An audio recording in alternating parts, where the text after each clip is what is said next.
Bonjour à tous, mon nom est François Letarte. Bienvenue sur ma chaîne JDR Détente, une chaîne consacrée aux jeux de rôle sur table avec une vie de rôliste. Je vais répondre à la question du RPG Week. Cette fois, c'est concernant les conventions de jeux de rôle. Donc, il y a deux portions, une portion MJ puis une portion joueur. Donc, je vais faire cette vidéo-là en deux parties. Question que ce soit digestible dans votre quotidien. Donc, on va commencer par la partie MJ. Le lien est en bas, évidemment, si vous voulez voir la vidéo originale de Bruno et participer à sa réponse. Alors, c'est séparé en deux questions. La première, c'est quels sont vos conseils pour une partie de jeu de rôle de convention, puis qu'est-ce qui motive le choix de vos jeux. OK. Donc, on va commencer par les conseils. Gardez ça simple, vraiment, là. Gardez ça super simple. OK? Le scénario, il ne faut pas que ça soit compliqué. Il ne faut pas que ça soit super détaillé. Ayez les bases solides d'une intrigue d'un seul problème, dont découlent peut-être des petits problèmes. Si vous voulez préparer quoi d'avance, évidemment, il y en a qui vont improviser, mais même en improvisant, il faut que rapidement tu arrives un peu à ce schéma-là, c'est-à-dire, il y a un problème général à régler. Puis, il y a toute l'aventure qui vous rend à ce problème-là, comment ça va se dérouler. Gardez ça simple, mettez pas des détails. C'est un monde inventé, n'amenez pas trop de lore, là, sérieux, ça intéresse pas vraiment le monde. Il y en a qui vont dire oui, mais ils vont dire oui si c'est bien dosé. Est-ce que c'est du lore qui a rapport à la tâche du moment, à l'aventure dans laquelle les joueurs vont être impliqués, ça va les intéresser à ce moment-là d'avoir des noms pour le fluff. Mais commencez pas à vendre votre monde. Je trouve que c'est de la merde. Ça m'intéresse pas. Tu as peu de temps. Tu as un 3-4 heures, tu es là pour jouer. Fait que déjà, amenez juste de ce qu'il faut pour que les joueurs puissent comprendre. Amenez une intrigue simple, pas trop de détails. Les joueurs vont vous assurer qu'il y aura des détails.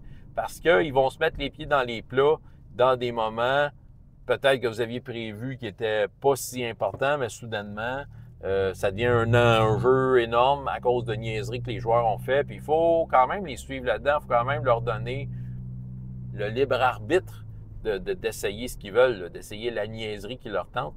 Donc, c'est ça. Fait que moi, je suis plus dans le mettez ça simple, mettez une adversité, un sablier bien précis, puis, puis regardez où est-ce que ça s'en va, là.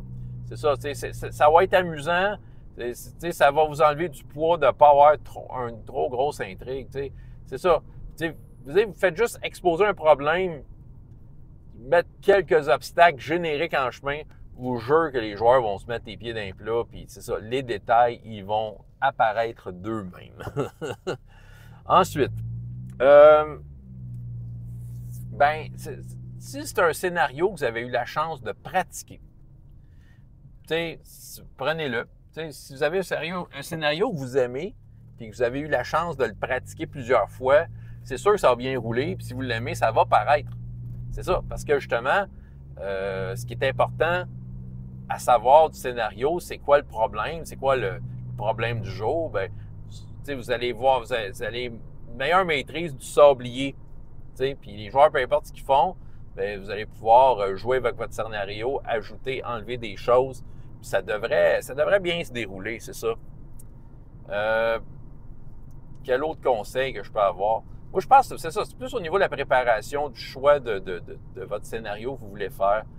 Gardez ça simple. Puis, c'est ça.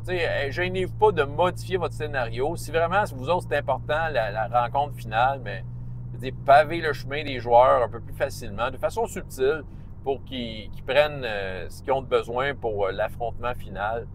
Puis, c'est ça. Pour ce qui est du choix du jeu, ça fait partie de la préparation. Ça dépend du type de partie que tu veux faire. Est-ce que c'est une partie pour faire une démonstration d'un jeu ou tu vas en convention juste pour faire vivre une belle expérience? Il faut que tu te dises que les gens qui vont s'asseoir à ta table, c'est peut-être la première et dernière fois que tu vas les voir. Fait que tu as une chance de faire en sorte qu'ils sortent de ta table en disant « Wow, c'était cool ». Donc, si tu veux mettre les chances de ton bord, premièrement, si tu veux faire vivre une belle expérience, ben, prends un système de jeu que tu maîtrises, mais vraiment bien. Là. Arrive pas que de quoi que tu as appris la veille. Là. Non. C'est de quoi te pratiquer. Il faut que tu connaisses tes rouages de ton jeu. Faut que le système soit un moteur qui roule un peu plus en silence en arrière et qui intervient au bon moment et qui a de l'impact. Mais ça, il faut que tu connaisses ton affaire pour y arriver. C'est ça. Fait que, tu sais, puis des systèmes aussi qui te permettent de partir le jeu rapidement. Parce que une demi-heure avant de commencer à jouer, tant que tu n'as pas joué, c'est pas le fun. C'est ça. Tu as 4 heures. Là. Je veux dire, si tu veux en profiter, là, il faut que ça parte vite. Prends un système. Les personnages, les pré-tirés, hein, c'est un vieux classique, ça revient au conseil. Bon, c'est ça. Mais pour le système de jeu, c'est ça. Fait que, tu sais, moi, c'est sûr que là, j'anime beaucoup avec des enfants. Tu sais, Hero Kids, je le connais, c'est toutes ses coutures. Et pour moi, c'est un win. J'arrive là, c'est zéro stress. Je connais mon affaire. Ça va bien aller, ça va bien rouler. C'est ça. Si tu veux des jeux plus complexes, ben, faudrait que tu aies déjà ton scénario, idéalement, parce que tu vas dans l'impro, des fois, c'est difficile de faire, d'aider un personnage à briller, mais tu sais, c'est un scénario, arrange-toi d'avoir les pré-tirés qui ont d'affaires dans ton scénario. Ça va aider aussi. Sinon, c'est ça. Là, si tu veux un plus pour faire découvrir un système de jeu, là, c'est une autre game. Tu sais, ça peut donner une belle game, ça peut donner une belle histoire au final, mais des fois, tu t'aperçois que le système de jeu n'est peut-être pas fait pour les conventions, mais si c'est dans l'optique, on essaye le jeu, voir qu'est-ce qu'il ressemble, c'est bien correct. Là, chaque année sort son lot de jeux que tout le monde veut essayer. L'année passée, c'était DC-20, cette année, c'est Daggerheart. Est-ce que c'est des jeux qui sont bien montés pour des conventions? Je ne sais pas, mais au moins, ils étaient là. Puis, ça permet de peut-être satisfaire ta curiosité, de satisfaire en tant que meneur de jeu et satisfaire la curiosité de joueurs qui veulent savoir à quoi ça ressemble. Mais il faut que tu sois conscient que des fois, c'est peut-être pas les meilleures mécaniques pour jouer une fois. Mais ça, ça peut marcher. C'est juste que, il y a des affaires qui se font mieux, que tu maîtrises mieux. Moi, c'est sûr aussi, j'étais plus aventureux, là, quelques années. Pour moi, c'était une occasion d'essayer des jeux qui dormaient sur mes tablettes puis de dire, j'aimerais ça savoir à quoi ça ressemble, puis j'apprenais le jeu pour l'occasion, tout ça. Et j'étais très transparent quand j'arrivais à une convention en disant, ben écoutez, soyez indulgents, c'est un jeu que j'essaye aussi.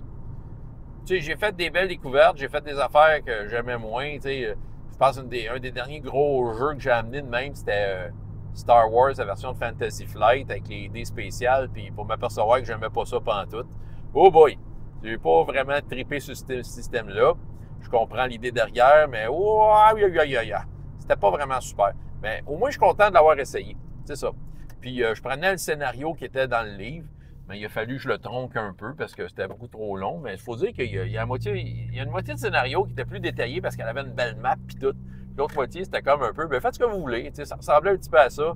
Puis, mais c'est correct. Je pense que les fois que je l'ai essayé, on peut pas dire qu'on a passé un mauvais moment. C'était bien le fun, c'était cool. Puis moi, ça m'a permis de me faire une idée sur le système. Parce qu'il n'y a rien de tel que d'essayer pour de vrai voir qu'est-ce que tu en penses. C'est ça. Il y a des fois aussi que, des choix de jeu que j'essayais de peut-être dire, OK, j'aimerais ça l'essayer en convention. Il dort sur mes tablettes. Puis finalement, je vire de bord et je change d'idée. Puis je m'aperçois que même si c'est juste pour essayer, j'ai l'impression que l'expérience serait pas complète. C'est pas le genre d'affaire que tu fais rien qu'une fois. Je pense entre autres à Packhorse Library, que j'avais vraiment, vraiment l'intention de faire en convention, puis que finalement, je me suis aperçu que dans le fond, c'est un jeu qui se joue sur plusieurs séances. Idéalement, une séance, tu n'arrives pas à comprendre le pourquoi du comment le jeu est comme ça.